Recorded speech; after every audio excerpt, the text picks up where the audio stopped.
السلام علیکم ورحمۃ اللہ وبرکاتہ۔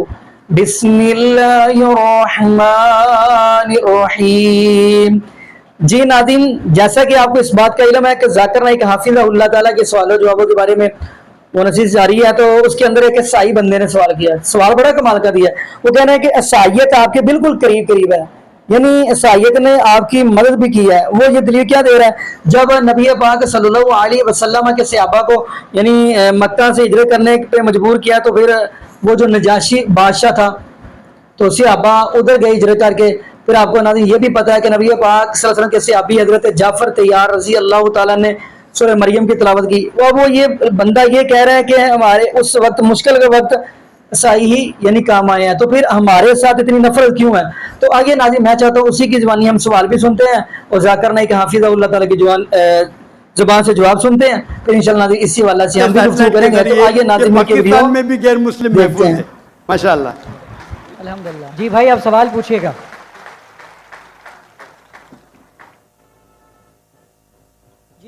جی سوال پوچھئے آپ کا نام؟ میرا نام جاوید وزیر مسیح ہے بھائی صاحب غیر مسلم، اور میں مذاہب کا طالب علم ہوں اور آپ کا بہت بڑا فین ہوں۔ اسی طرح سے میں ڈاکٹر اسرار احمد صاحب کا بھی فین ہوں، بھائی صاحب آپ اور ان مسلمان سب سے بڑھ کر بھائی صاحب محمد صلی اللہ علیہ وسلم۔ آپ مسلمان ہیں کہ غیر مسلم ہیں؟ جی میں کرسچن ہوں۔ جی ہاں جی جی ہاں پوچھ سکتے ہیں۔ میں آخری نبی محمد صلی اللہ علیہ وسلم کا بھی بہت بڑا فین اور فالوور ہوں۔ میں ایک دو بات کرنا چاہتا ہوں۔ اگر ہم سورۃ مائدہ میں پڑھتے ہیں تو اس میں ذکر ہوا ہے کہ جو نصارہ ہے، جو مسیح ہیں، یہ ایمان میں آپ کے بہت قریب ہیں۔ پھر اس کے بعد میں ذکر کرنا چاہتا ہوں، جب آپ پہ برا وقت آیا، توبہ معذرت کے ساتھ میں لفظ لیتا ہوں، تو آپ کو ایک مسیح بادشاہ نے پناہ دی۔ اس کے بعد میں یہ دیکھتا ہوں کہ حضور صلی اللہ علیہ وسلم جب اپنی ذات میں تھے تو ایک بیوہ خاتون تھی جو آپ راستے میں سے گزرتے تھے تو آپ پہ وہ کچرا پھینکتی تھی، لیکن آپ نیچے سے دیکھتے ہوئے مسکرا کے چلے جاتے تھے۔ اس کا کیا ہوا کہ 2-3 دن کے بعد یہ واقعہ ختم ہو گیا۔ اس کے بعد آپ نے دیکھا کہ یہ کیوں نہیں ہو رہا۔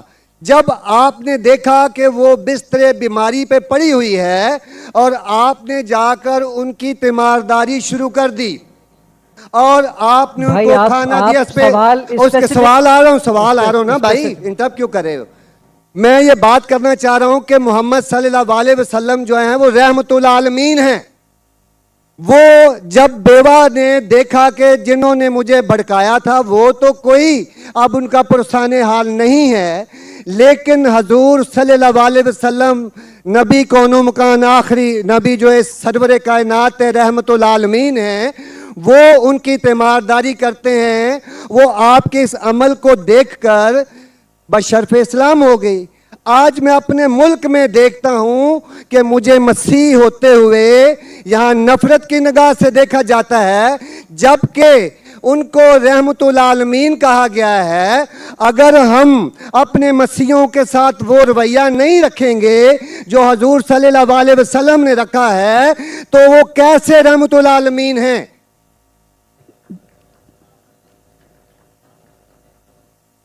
جی بہت شکریہ آپ کے سوال کا۔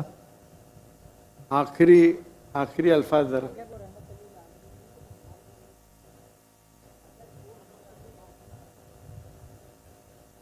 ہاں بھائی صاحب کا اچھا سوال ہے۔ ان کا نام جاوید مسیح ہے اور انہیں مثال دی کہ محمد صلی اللہ علیہ وسلم جب صحابہ نے ہجرت کی، الفاظ اسماعیل کی نفرت کی نگاہ سے دیکھتے ہیں تو کیوں؟ جب اللہ کے رسول رحمت العالمین ہیں تو مسلمان نفرت کی نگاہ سے کیوں دیکھتے ہیں؟ قرآن میں اللہ سبحانہ تعالیٰ فرماتے ہیں سورہ مائدہ میں سورہ نمبر 5 آیت نمبر 82 میں کہ مسلمان کے سب سے قریب وہ لوگ ہیں جو کہتے ہیں کہ وہ کرسچن ہیں۔ یہ قرآن کی آیت ہے کہ مسلم سے سب سے قریب وہ لوگ ہیں جو لوگ کہتے ہیں میں نصارہ ہوں، آئی ایم اے کرسچن۔ یہ قرآن کی آیت ہے۔ اور قرآن میں 1/3 حصہ 1/3 of the Quran کو 1/3 of the Quran is addressed to, मुखातिब है या अहले किताब, या अहले किताब, कहो अहले किताब से, यहूद और नसारा से। तो एक तिहाई हिस्सा कुरान मजीद का तकरीबन अहले किताब से मुखातिब है। और आपका सवाल कि अल्लाह के रसूल रहमतुल आलमीन बेशक है, कुरान की आयत है, सूरह अंबिया सूरह नंबर 21 आयत नंबर 107, वमा अरसलनाका इल्ला रहमतुल आलमीन, कि मोहम्मद सल्लल्लाहु अलैहि वसल्लम अल्लाह ने उन्हें रहमतुल आलमीन, रहमत बना के भेजा है सारे आलम के लिए, सारे इंसानियत के लिए। वो बेशक है, उस पर कई किताब लिखी गई। अगर आपको मुसलमान नफरत से देखते हैं, उसकी वजह जानना जरूरी है। मुसलमान तो दूसरे मुसलमान को नफरत से भी देखते हैं।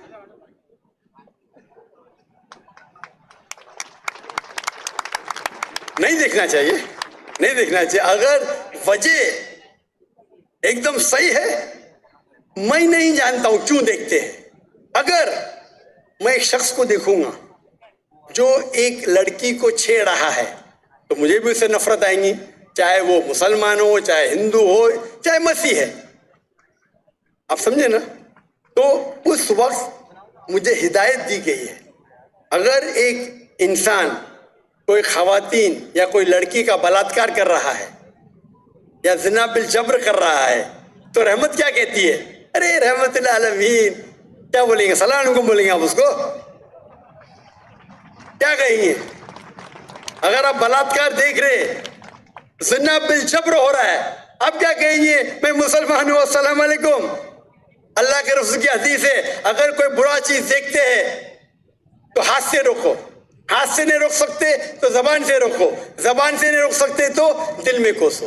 ये मिसाल दे रहा हूं मैं नहीं कहता हूं कि आप बुरे इंसान हैं, मैं नहीं कहता हूं कि आप गलत काम कह रहे, लेकिन अगर कोई मुसलमान, मैं आपको नफरत की नजर के देख रहा हूं, जावेद भाई मैं आपसे मोहब्बत करता हूं,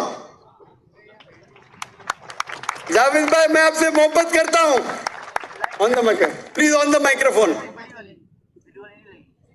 आई लव यू टू। खलास। तो आप ये जनरल स्टेटमेंट देना कि मुसलमान मुझसे नफरत करते हैं, मेरे लिए गाली हो गई ना? नो सर, माजरत, मेरे अकेले साथ नहीं, मेरे तो बहुत अच्छे अच्छे दोस्त हैं, बल्कि बहुत से माशाअल्लाह, मेरे दोस्त हैं। माशाअल्लाह। इज्तिमाई तौर पे कोई एक आदमी गलती करता है तो हमारे चर्चेस के ऊपर चढ़ाई हो जाती है, हमारे सामने हमारे ईमान की धज्जियां उड़ाई जारी होती हैं और हम खामोशी से एक गिद्दड़ की तरह खड़े होकर देख रहे होते हैं, क्योंकि हमें ये नहीं सिखाया गया है। मैं इज्तिमाई बात कर रहा हूँ। अभी पिछले दिनों ये पूरा भाई साहब जो है पूरा है। भाई साहब ये सवाल जवाब का सेशन है, तकरीर का सेशन नहीं है। तकरीर के सेशन के लिए आप एक हॉल हायर कर सकते हैं। आपका सवाल आपने पूछे, मैं जवाब दिया। अगर कोई शख्स बिना वजह आपसे नफरत करता है तो गलत है, और कुरान की तो आयत है, जितने भी गैर मुसलमान है सबसे करीब है जो नसारा है। अगर आप कुछ गलत काम किए और कोई नफरत करता है, वो भी कुरान की आयत है। कुरान की आयत है सूरह नंबर 41 आयत नंबर 34 सूरह फुसिलत चैप्टर 41 वर्स 34। अगर कोई आपके साथ बुरा बर्ताव करता है, उसका बदला अच्छाई से दो। जावेद भाई मैं आपसे बात कर रहा हूं। अगर कोई आपसे बुरा बर्ताव करता है तो कुरान फरमाते, अल्लाह ताला फरमाते, उनसे अच्छा बर्ताव करो।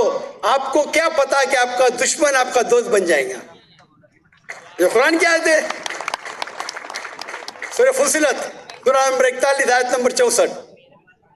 तो अगर कोई मुसलमान कुरान पे अमल नहीं करता है तो वो नॉन प्रैक्टिसिंग मुस्लिम होगा। मतलब हर मुसलमान तो मैं नहीं कह सकता अच्छा है, और अगर कोई एक शख्स कोई गलती करता है, आप जैसा कहे कि पूरे कौम पे चढ़ाव करना बिल्कुल गलत है, इस्लाम में भी नहीं है।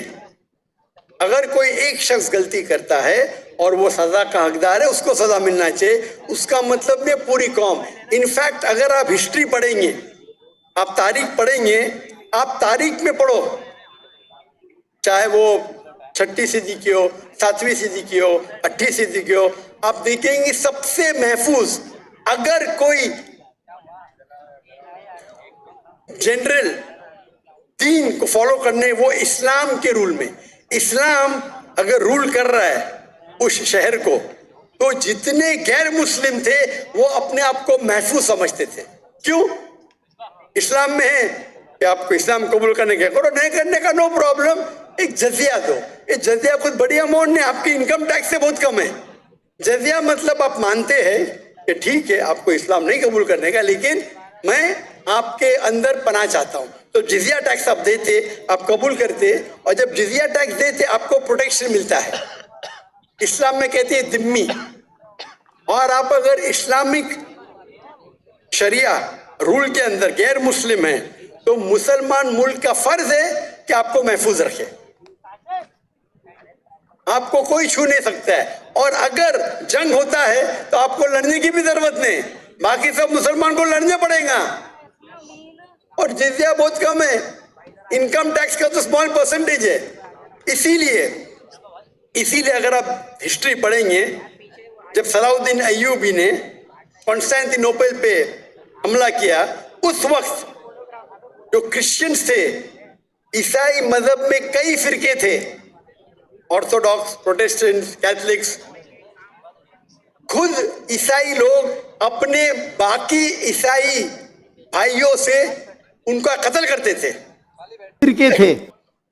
और जब इन लोग ने कॉन्कर किया कॉन्स्टेंटिनोपल को, तो मुसलमानों पे जुल्म किया। तो जब सलाउद्दीन अय्यूबी ने कॉन्कर किया तो ईसाई लोग डर गए कि अभी तो हम लोग की मौत आ गई। तो उन्होंने कहा मैं सलाउद्दीन अय्यूबी हूं, मैं मुसलमान हूं, आप मेरे राज में महफूज है।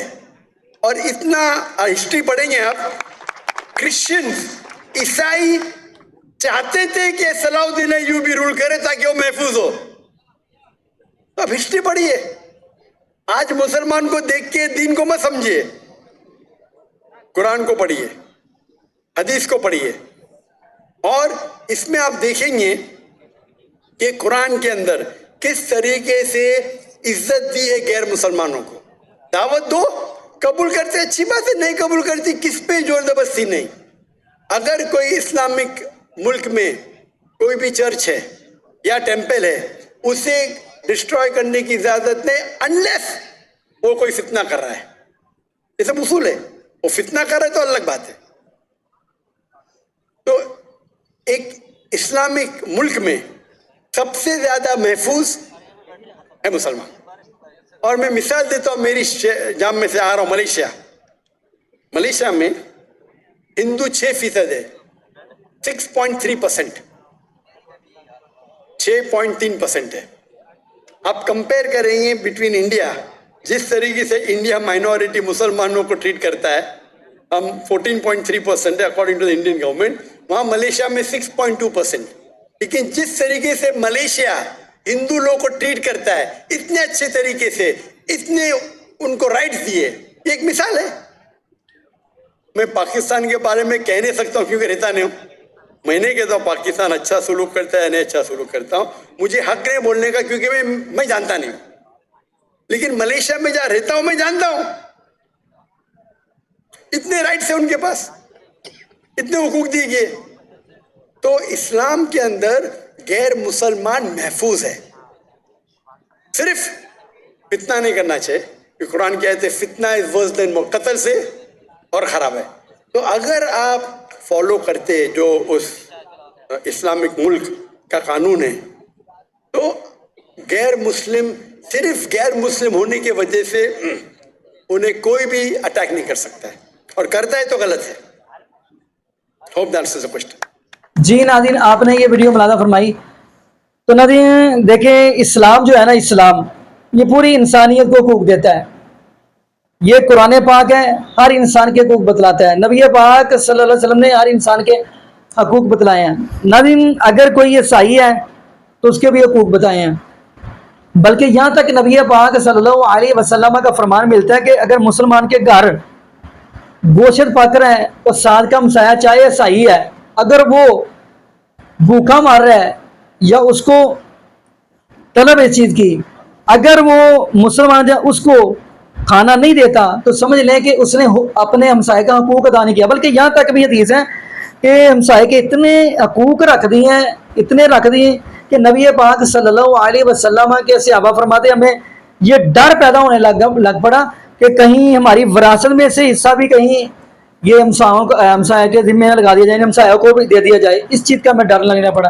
یا ناظرین ہمسایوں کے بڑے حقوق ہوتے ہیں. بلکہ نبی پاک صلی اللہ علیہ وسلم نے یہ بات فرمائی ہے کہ وہ بندہ خوش نصیب ہے پہلے نمبر پہ جس کے پاس اس کا اپنا گھر ہے یعنی حویلی ہے. نمبر 2 وہ بھی بندہ خوش نصیب ہے جس کی نیک بیوی ہے. نمبر 3 یہ بھی ناظرین بتاتا ہے چلو جس کا ہمسایہ اچھا ہے. تو ناظرین دیکھیں اگر ہمسایہ اچھا نہیں ہے تو زندگی ویران ہے. بلکہ میں کتاب پڑھ رہا تھا اس کے اندر غالباً کتاب الکبائر کے اندر انہوں نے یہ لکھا ہے کہ ایک بندہ تھا اس سے اپنا مکان فروخت کر رہا ہے، یعنی ایسے سمجھ لیں قیمت اس وقت کی بات 5 لاکھ لگا لیں. تو جب وہ مکان فروخت کر رہا ہے اور ساتھ یہ بھی بات کہہ رہا ہے کہ میرا مکان 5 لاکھ کا ہے لیکن دوں گا میں 6 لاکھ کا. ساتھ یہ بھی جملہ کہہ رہا ہے 5 کا دوں گا 6 کا. تو جو بھی آئے کہتا ہے یہ تو پاگل بندہ ہے، 5 کا مکان ہے 6 لاکھ روپے اضافی مانگ رہا ہے. تو ایک بندہ آیا سمجھدار تھا، اس نے کہا کہ آپ یہ پہلے بتائیں کہ یہ لاکھ جو اضافی مانگ رہے ہیں وہ کیوں مانگ رہے ہیں. اس نے یہ بات کہی کہ میں لاکھ اس لیے مانگ رہا ہوں اضافی کیونکہ میرا ہمسایہ بہت اچھا ہے. یہ جو لاکھ روپیہ لے رہا ہوں اپنے ہمسائے کی وجہ سے لے رہا ہوں کیونکہ ایسا ہمسایہ آپ کو نہیں ملے گا. بلکہ ایک حدیث یہاں تک ملتی ہے نبی پاک صلی اللہ علیہ وسلم کے صحابی آئے ہیں تو انہوں نے آ کر کہا کہ اللہ کے نبی ایک بی بی ہے، نمازیں پڑھتی ہیں، روزے بھی رکھتی ہے، زکات بھی دیتی ہے اور نفل نوافل بھی پڑھتی ہے، لیکن اس کا ہمسایہ پریشان ہے اس کو رضے. فرمایا اس کے نمازیں روزے زکات کسی کام کی نہیں، وہ تو اپنے آپ کو جہنم کا بالن بنا رہی ہے. صحابی کہنے لگا اللہ کے نبی ایک ایسی بی بی بھی ہے نمازیں فرض پڑھتی ہیں لیکن اس کا ہمسایہ بڑا اس کے ساتھ خوش ہے. فرمایا ایسی عورت جنتی عورت ہے. ناظرین دعا کریں اللہ پاک ہمیں 5 وقت کا پکا اور سچا نمازی بنا دے اور جتنے بھی بے اولاد جوڑے ہیں اللہ پاک سب کو نیک نورینہ صحت تندرستی والی ایمان والی لمبی زندگی والی اولاد عطا فرما دے. جزاکم اللہ خیرہ احسن الجزاء. السلام علیکم ورحمۃ اللہ وبرکاتہ.